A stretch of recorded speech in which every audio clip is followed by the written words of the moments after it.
Bem-vindos ao canal Titãs da História. Hoje falaremos sobre a vida de Nelson Mandela. Vamos explorar os momentos marcantes e a resiliência desse grande líder, que transformaram desafios em oportunidades, e que moveu gerações em busca da igualdade e liberdade.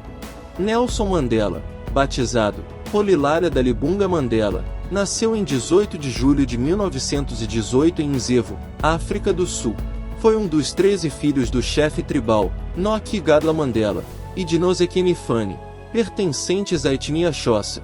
Aos 5 anos de idade começou a seguir outros meninos nas lidas do campo, longe dos pais, cuidando do gado. Em 1925, Mandela iniciou seus estudos ao ingressar em uma escola primária localizada em Kunu. Naquela época, era comum atribuir nomes de origem inglesa às crianças pertencentes a grupos tribais. Consequentemente, sua professora o nomeou de Nelson, como um tributo ao almirante Horatio Nelson. Quando Mandela atingiu a idade de 9 anos, enfrentou a perda de seu pai, o que resultou em sua ida para os cuidados de Jongintaba da Lindia, o rei da etnia Tembu.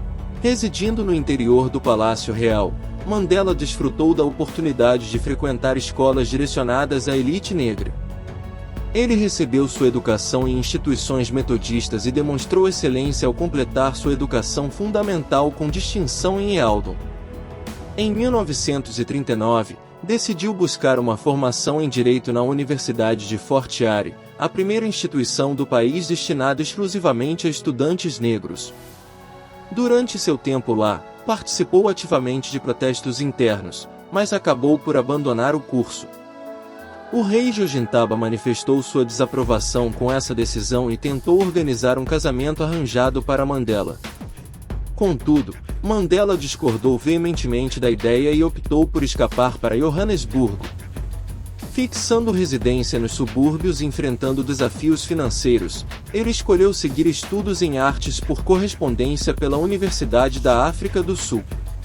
Em 1943, com sucesso, concluiu o referido curso e prosseguiu com sua formação jurídica na Universidade de Witwatersrand.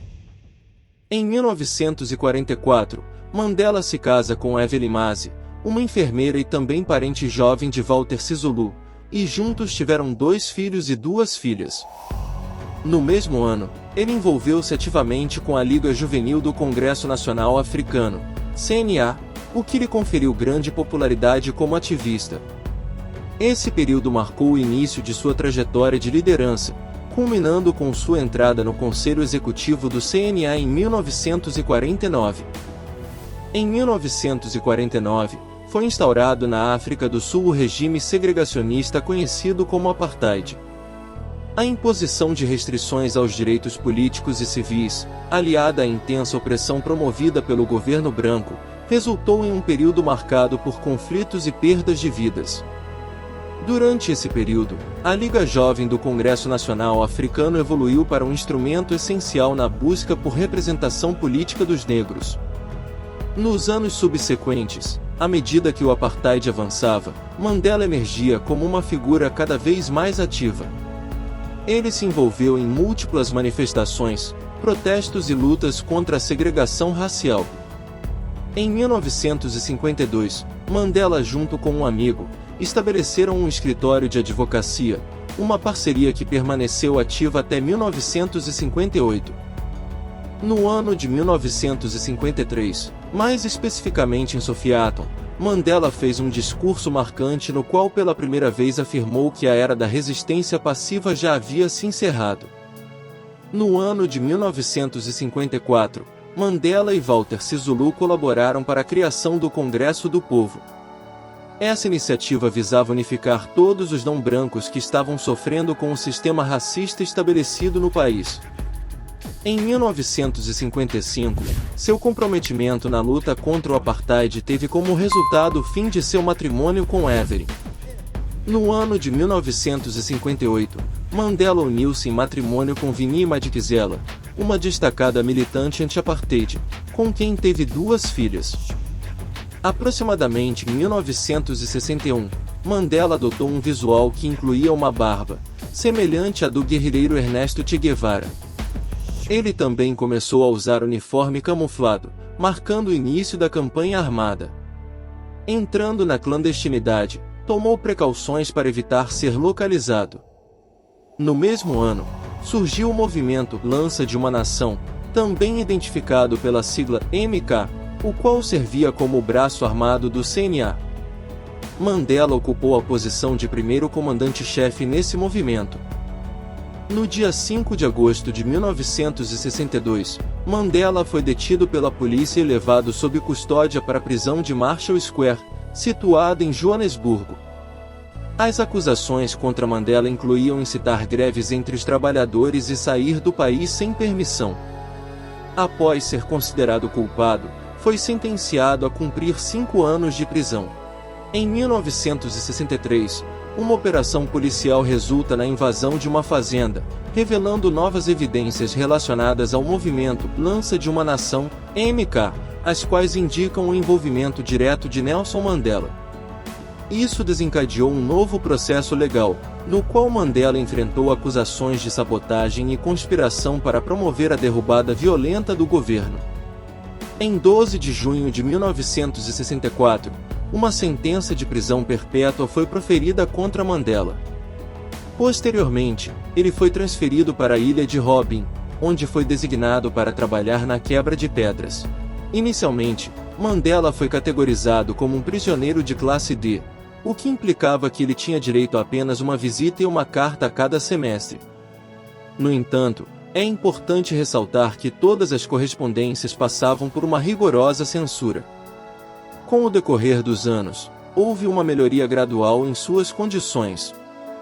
Em 1975, Mandela teve sua classificação elevada para a classe A, o que lhe proporcionou um aumento no número de visitas permitidas e na quantidade de cartas que podia enviar. No mesmo período, Mandela deu início à sua autobiografia, a qual foi clandestinamente enviada para Londres. No entanto, essa obra permaneceu não publicada naquele momento, pois as autoridades carcerárias encontraram diversas páginas da mesma. Em decorrência desse incidente, seus direitos de estudar por meio de correspondência foram retirados por um período de 4 anos. Em março de 1980, o slogan Mandela Livre foi desenvolvido pelo jornalista Percy Koboza, desencadeando uma campanha internacional que levou o Conselho de Segurança das Nações Unidas a pedir sua libertação. No mês de abril de 1982, Mandela foi deslocado para a prisão Portsmouth, uma instalação de segurança máxima situada em Tokai, na cidade do Cabo. Nessa prisão, ele passou a compartilhar confinamento com outros proeminentes líderes do CNA. Nos anos seguintes foram feitas várias intervenções para sua libertação, negociações com diversos líderes envolvendo grandes políticos como a primeira-ministra britânica Margaret Thatcher. No mês de julho de 1988, a comemoração do 70º aniversário de Mandela despertou interesse global, sendo destacado por um evento que prestou homenagem a ele no estádio de Wembley, em Londres. Esse evento foi transmitido pela televisão, alcançando uma audiência estimada em cerca de 200 milhões de telespectadores. Em dezembro de 1988, Mandela foi transferido para a prisão de Vitor Verster, uma prisão agrícola de segurança mínima. No ano de 1989, Pieter Botha, presidente sul-africano, sofreu um derrame, levando a sua substituição por Frederick de Klerk. O novo líder acreditava que o sistema de apartheid era insustentável, o que o levou a convocar seu gabinete para discutir a possibilidade de legalizar o CNA e liberar Mandela. Em 11 de fevereiro de 1990, Mandela foi libertado da prisão, proferindo um discurso onde expressou seu comprometimento com a paz e a reconciliação com a minoria branca. No entanto, ele deixou claro que a luta armada do CNA não havia terminado e que seguiria como uma ação puramente defensiva contra a violência do apartheid. Em 1993, uma nova Constituição foi votada e adotada na África do Sul, pavimentando o caminho para a instauração de uma democracia multirracial. Nesse mesmo ano, Nelson Mandela e Frederick de Klerk foram agraciados com o Prêmio Nobel da Paz, em reconhecimento à sua luta pelos direitos humanos no país. No mês de abril de 1994, a conquista das eleições multirraciais foi alcançada por Mandela, que posteriormente se tornou o presidente eleito da África do Sul. No meio do seu mandato como presidente, tem fim seu casamento de 38 anos com Winnie, sua segunda esposa. Em 1998, casou-se com Graça Machel. Em junho de 1999 tem fim seu mandato. Mandela faz seu sucessor e declara que iria partir para uma tranquila aposentadoria. Nos anos 2000 Mandela ainda atua politicamente em diversas questões, como a invasão do Iraque. Em 2007 funda a Organização Internacional de Elders, juntamente com o roqueiro e ativista Peter Gabriel e do milionário britânico Richard Branson. Em 2010 participa rapidamente na final da Copa do Mundo, na África. A partir de 2011 sua saúde começa a se agravar. Mandela tem diversas internações.